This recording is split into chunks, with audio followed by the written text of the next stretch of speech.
Good evening. Thank you for coming out this afternoon.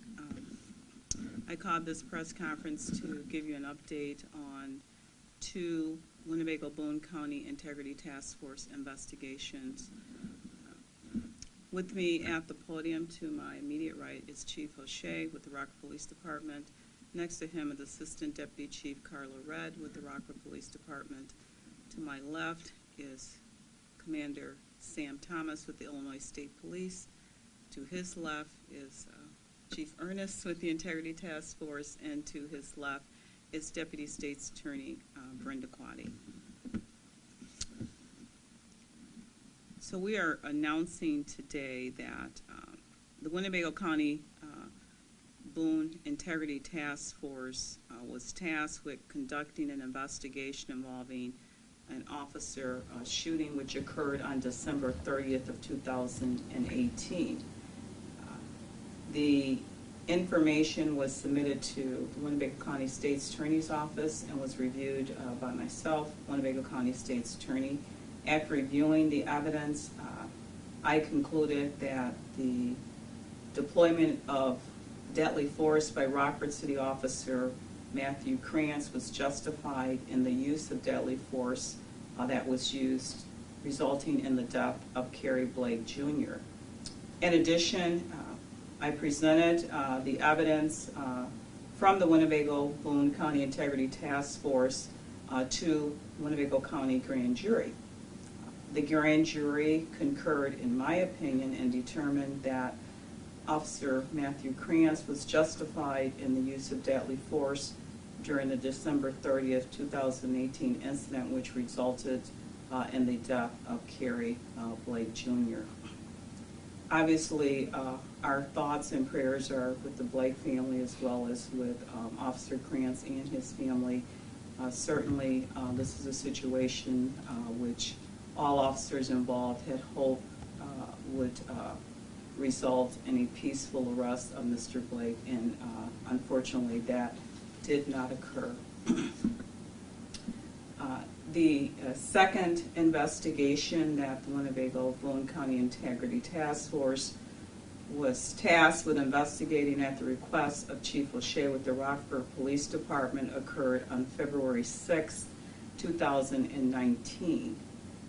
The information was submitted to my office for review.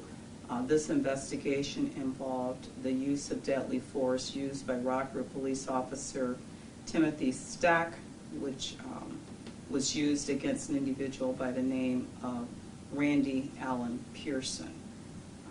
I reviewed the materials and determined that the use of deadly force used by Officer Stack was justified under the laws of the state of Illinois as well as the laws of the United States Supreme Court.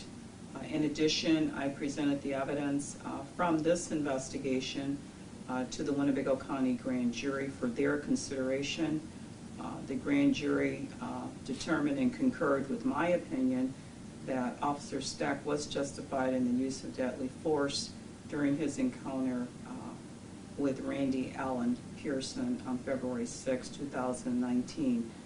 It should be noted with respect to this investigation that the investigation also showed that Randy Allen Pearson had a self-inflicted gunshot wound to his head. Officer Stack also struck him in the abdomen, and Dr. Peters determined that those were the two fatal gunshot wounds. However, he did indicate that Randy Allen Pearson had a self-inflicted gunshot wound to the head. And again, in this particular situation, this was a routine traffic stop by Officer Stack being assisted by Trooper Bastian. Officers, when they are on traffic stops, always hope that they end peacefully. In this particular situation, the investigation showed that Mr. Pearson did have outstanding extraditable warrants for him from the state of Minnesota. At this time, I will ask Chief O'Shea if he would like to step forward to make a few comments, and then I'll call upon Commander Sam Thomas to do the same.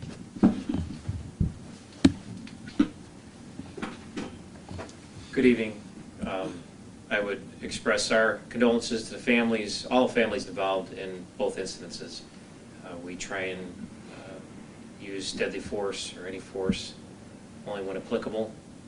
The job is dangerous. The officers have to make decisions and go forward with those decisions. I'd like to thank the Integrity Task Force and the State Police for conducting the investigations, both investigations start to finish, and for the amount of work that goes into it from them, so I'm very appreciative of their work. We also realize that there's families of officers that are afflicted, as well as the victims or the individuals that are deceased in these incidents, and we realize that they have family and friends also. It's tough times for everyone all around. We understand that. We will conduct our own internal investigations going forward and do administrative reviews as we do with all incidents of use of force. And at this time, I can't really comment much more on it. There is pending civil litigation in the matters.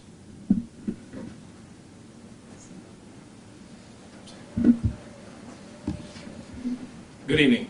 I'd just like to acknowledge all the hard work on the part of the investigators involved in these two investigations. It's the collaboration among the agencies that participate in this task force that makes it possible to conduct and complete these investigations. The investigators that are assigned to the task force and participate in these investigations, these are duties that are above all the other assignments that they have with their own departments, and so I just want to acknowledge that and express my appreciation for their hard work.